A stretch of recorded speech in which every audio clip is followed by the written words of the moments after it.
पहला दर्शन कौल कंडोली, दूजा देवा माई। जिस वेले भी एक समा हाँ, समय काल हा जिस वेले यात्रु मां वैष्णो देवी का दरबार मत्था टेकने गित्ता हुंदे। पहला दर्शन जिहड़ा है वो कौल कंडोली जिहड़ा नगरोटा है उत्थे करदे, ते दूआ दर्शन जिहड़ा है वो देवा माई यानी करदे।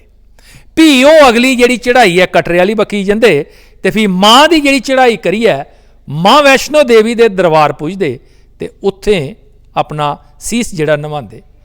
पर अस देखा करने मिमी अज पहली वारी देवा माई दे इस पवित्र स्थान उपर पुज्जा। ये देवा माई का पवित्र स्थान है।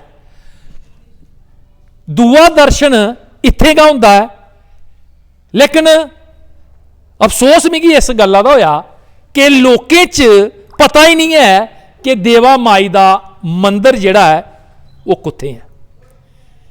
कटरे कोला काफ़ी थोड़ी पिछे गै देवा माई की रस्ता जंदा है, बड़ा खूबसूरत रस्ता है।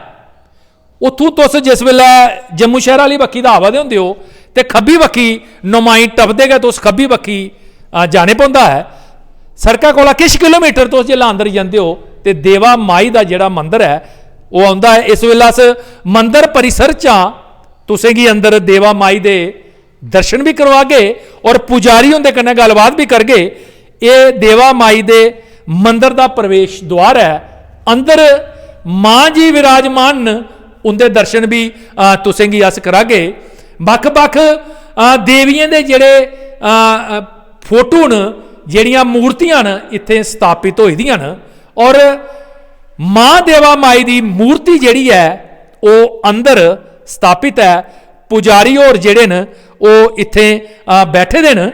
और मैं तुसीं दसां कि होर भी जिन्नियां भी माता न उन्दियां मूर्तियां जिहड़ियां न इत्थे स्थापित कीतियां गेदियां न। ये तुस सीधे उनके दर्शन जिहड़े न वो करी सकदे हो। और सामने देवा माई जी ये विराजमान न। पुजारी और आसन लाइए इत्थे बैठे दे न। पूजा पुजारी और इत्थे करदे न। गलबात भी इंदे कन्नै करगे। पहले तुस माता जी दे दर्शन तुस जिन्ने करना चाहते हो रजिए कर लाओ, कि कुसै ने तुसें गी इत्थे ठाकना नहीं है। और बड़ी मिगी भी बड़ा बसोस आवा करदा है कि मिमी पहली बारी इस मंदिर दे दर्शन करन इत्थे पुज्जा। आओ पुजारी उनके कन्नै भी गलबात करने आ, उनके थमां पुछने आ कि देवा माई जी का इतिहास के है। ते एक ते प्रणाम पुजारी जी, जय माता दी जी। अच्छा मिगी ये दसो, एक ते अपना नाम दसो। मेरा पुजारी बंसी लाल जी हैं। अच्छा, ते मिगी ये दसो भाई माँ जी का इतिहास क्या है? माई का इतिहास ऐसे लंबा बहुत है, मैं ऐसे थोड़ा सा ऐसे शार्ट सुना देता हूँ। तो माई जिस वेले वैष्णो देवी में आई थी ना, अच्छा, तो उस टाइम से त्रेता युग, जी जी, जब रामा अवतार हुए थे उस टाइम माई वैष्णो देवी में आई थी। फिर उसके बाद द्वापर आ गया सी, द्वापर के बाद फिर कल युग आ गया सी। तो कल युग दे विच पहले वैष्णो देवी का भी किसी को पता नहीं सी, माई का स्थान किधर है किधर नहीं है।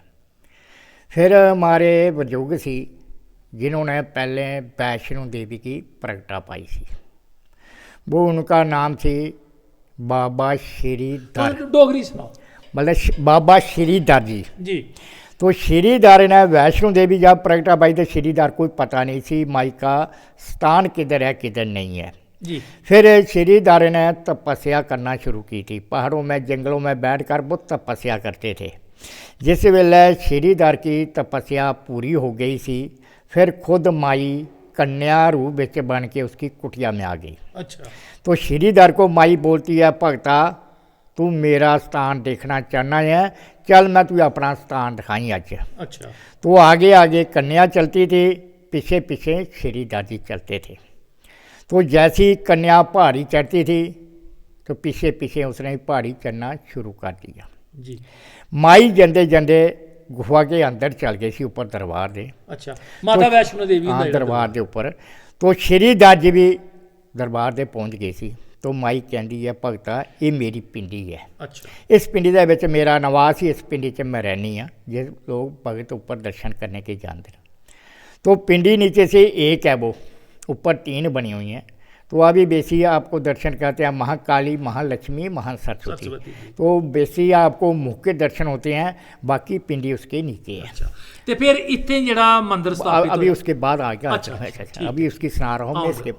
तो श्रीधर जी फिर उस पिंडी की सेवा करते रहे, तो माई उनको भोजन खिलाती थी। अच्छा श्रीधर ने माई के हाथ से भोजन खाया, तो समा बीत चुका सी, तो श्रीधर जी फिर बरजोग हो गए सी, बुजुर्ग हुई बरजोग कमजोर हुई है। हाँ कमजोर हो गए। तो माई के साथ बात करते हैं, माई के साथ ऐसे ही बात करता था वो। तो करते हैं माँ मैं तो जा रहा हूँ, अच्छा मेरा पीठ खत्म हो चुका अभी। अच्छा तो आगे से हमारी क्या मुलाकात होगी, कैसे मेल होगा, आगे कैसे होगा कैसे नहीं होगा। उस वेले फिर माई ने उसको वरदान दिता सी अच्छा श्रीधर को। तो वरदान की दिता, जा भगता तेरे खानदान च मेरा एक ऐसा भक्त होगा जिसके घर में फिर दोबारा प्रकट होंगी। अच्छा तो जो आगे मेरी सेवा करेगा वो भी तेरा वंश करेगा, दूसरा वंश भी नहीं करेगा। इसको वंश की माई ने सेवा दी हुई है। अच्छा जिस वेले श्रीधर ने माई ने उसको वरदान दे देता सी श्रीधर को, तो श्रीधर ने समाधि ले ली थी। फिर कोई समय के बाद तो श्रीधर की आगे चौथी पीढ़ी, चौथी पीढ़ी आई। जैसे असी कन्या पर हाँ पोतरा, बिल्कुल बिल्कुल। चौथी पीढ़ी के ऊपर माई की कृपा हो गई। अच्छा वो बेसी 4 भाई थे, अच्छा 3 भाइयों के घर बच्चे थे, एक के घर बच्चा नहीं थी कोई। अच्छा जिसका सबसे छोटा सी के ऊपर, अच्छा जिसके घर बच्चा नहीं कोई, नहीं औलाद कोई औलाद कोई नहीं थी, वो उसका नाम थी शामी दास। शामी दास। तो शामी दास के ऊपर जब माई की कृपा हो गई तो मन दे विच उसका विचार बदल गया। तो विचार की बदला, ये मोह माया अच्छा घर घरेती इंसान इस जंजाल से फंस जाता हाँ जी। तो निकलना बहुत मुश्किल हो जाता। जो इस जंजाल से बाहर हो गया तो वो तर गया, अमर हो गया। जो फंस गया वो तो डूब गया। बिल्कुल। उसने क्या किया, साढ़े घर दे विच कोई धी पुत्र कोई है नहीं ममता च, उन्होंने क्या किया, घर किसी सब के छोड़ दिया, भाइयों को सौंप कर तो जंगल में घूमना शुरू किया उसने। अच्छा एक उसे घर वाली सी, दोनों जने जंगल घूमते घूमते वो इस जगह में पहुंच गए सी, जिथे देवा माई का। तो इस जंगल में आके एक छोटी सी घास की कुल्ली सी, जैसे झोंपड़ी कहते ना, हाँ बिल्कुल। तो ऐसी उन्होंने झोंपड़ी बना दी थी। हूँ एक उसी घर वाली सी, तो घर वाली कहता मैं माई की सेवा करने जाना ऊपर दरबार दे, क्यों माई का वरदान सी ते सेवा में तेरे खानदान चू लैनी है। बिल्कुल। उसी की करना, सवेरे 4 बजे उठना तो माई दे चल जाना ऊपर सेवा करने के लिए, सेवा करके माई की फिर वापसी आ जाना। तो इतना चाली चलते चलते उसने 12 साल 9 महीने माई की तपस्या की थी उन्होंने। अच्छा बहुत घोर तपस्या की थी। बिल्कुल। तो 12 साल 9 महीने के बाद ये माई का स्थान सी, ये ज़मीन फट गई। अच्छा। तो माई इस सड़े चू देखते देखते कन्या रूप विच माई प्रगट हो गई। जिसले माई कन्या रूप विच माई प्रगट हुई सी, तो फिर माई ने उनको अपने रूप के दर्शन दे दिए। दोनों जीव ने माई के दर्शन किए, चरण धोते चनैमत लिया। फिर माई कहती है भगता हूँ तू मेरा उपर का ख्याल छड्ड दे, इत्थे पूजा कर, मैं खुद तेरे घर आ चुकी हाँ, हूँ तू सेवा जो करनी है मेरी इत्थे बह के कर। जिसले माई के दर्शन हुए, चरण धोते चनैमत लिया, फिर माई दर्शन लैके फिर कन्या रूप विच बन गई दोबारा। जिसले कन्या रूप विच बन गई सी, तो फिर वो समझ गया ये कन्या नहीं, ये खुद माई है। फिर उसने क्या किया, ऊपर का ख्याल छड्ड दिता सी, फिर उस कन्या की सेवा करता रहा। फिर उसके बाद प्रचार हो गया, तो माई इधर प्रगट हुई है। फिर भगत आना शुरू कर दिया। उस टाइम पैदल यात्रा आती थी, उस टाइम कोई गाड़ी शाड़ी कोई नहीं होती थी, तो पैदल आते सी, माई के दर्शन करते सी। माई उसले स्वयं थी, माई तो शीरबाल लैके इधर से वापसी जाते सी। उस टाइम पैदल यात्रा आती। फिर माई 110 साल तक माई इधर कन्या रूप विच रही सी। माई छोटे रूप विच, अपना बड़ा रूप नहीं दसिया माई ने। अच्छा। फिर 110 साल के बाद माई कहती है, उस वेले भगत बहुत बैठे हुए थे, काफ़ी भगत बैठे हुए थे। कहती है भगतों हूँ एक कलयुग बहुत तेज आ रहा है, इस कल युग ਦੇ ਵਿੱਚ घोर कल युग च मैं रह नहीं सकती हूँ मैं अपने चोले की बदलना करना पड़ेगी, चोले के सामने रह नहीं सकती और मैं किधर नहीं जाना, मैं रहना इत्थे है। हूँ एक गल होगी, तुसी लोग मुझे देख नहीं सकेंगे हूँ और मैं तुसें देखूँगी, तुंदे नाल मैं गल्लां भी करूँगी, तुंदे भार भी पूरे करूँगी। तो गल की होगी बिच इतनी, तुस मुझे पछाण नहीं सकेंगे। तो आज भी माई की कृपा होती है, भक्तों पर भी होती है, भक्त कोई नहीं पहचान सकता माई को। अच्छा। जिससे माई बातचीत करके चली जाती है, फिर उसके बाद याद आती है खुद माइया का दर्शन दे के चल गई है। फिर माई ने वरदान दिता सी, जो आने वाला समय होगा, जो किसी कारण मेरे ऊपर नहीं पहुँचेगा, इधर आकर मेरे दर्शन करेगा, उनकी भी यात्रा सफल हो जाएगी। हूँ जैसे आप कभी वैष्णो देवी माई की इज्जत मानता करते हैं, सुखन करते हैं, कभी किसी बार नहीं पहुंच सकते हैं, किसी कार्यक्रम नहीं जा सकते हैं, बिल्कुल तुसी इधर आकर मानता चढ़ा दो, आपकी मान इधर है। अच्छा पंडित जी, मैं ये दसो तुस कि अस दिखा करने आ थोड़ी सी कथा रही थी, तो फिर ऊपर नहीं पहुंच सकते आप, इधर आकर तुसी मानता चढ़ा दो, आपकी मान इधर स्वीकार हो जाएगी। तो बाई चांस आपने इधर किया है मानता, इधर ना पहुँचन होया आपने, इसकी मानत तुसी उधर चढ़ा दे ऊपर दरबार दे, वो उधर स्वीकार हो जाएगी। अच्छा। फिर माई आकर 110 साल के बाद आकर माई इस स्थान पर खड़ो गई सी। अच्छा। जब इस स्थान पर खड़ो गई सी तो भक्त उसले बहुत बैठे हुए थे, तो माई नीचे जाना शुरू किया। उसके बाद ये शिला रूम में माई अपने आप प्रकट हो गई। तो फिर उसने बोला, ये शिला रूम में पूजी जाएंगी, इसमें बरायमान होंगी, जो भक्त आएंगे इसके दर्शन करेंगे, जो माई से तुसी मांगोगे तो माई से झोलियाँ भर के जाओगे। हूँ देखो मंदिरों में काफ़ी कोई अष्टमी पूजता है, कोई नौमी पूजता है, वो इस मंदिर में माई की जट्टी चलती है सतवीं। अच्छा। तो सतवीं इस गला चलती है माई का, जिसले माई प्रगट हुई सी इधर, जिस दिन माई ने दर्शन दिए थे किसको, शामी दास को, वो सतवीं वाले दिन माई ने दर्शन दिए थे। अच्छा। ये मार्च महीने आते, अप्रैल मार्च आते हैं रातों, इन रातों में माई सतवीं वाले दिन माई इधर प्रगट हुई सी। अच्छा। वो माई का उस्या जी का इधर बनाया जाता है, वो सतवीं बनाई जाती है। अच्छा, अष्टमी नवमी नहीं बना, इधर माई की सतवीं बनती है, वही उस्या दिन बनता जाता है जिस दिन माई इधर दर्शन प्रगट हुई सी। जो अगले नराते हो गए अभी मतलब सितंबर आते, इन रातों में माई ये शिला रूम में माई प्रगट हुई सी, वही हुई सतवीं वाले दिन गए।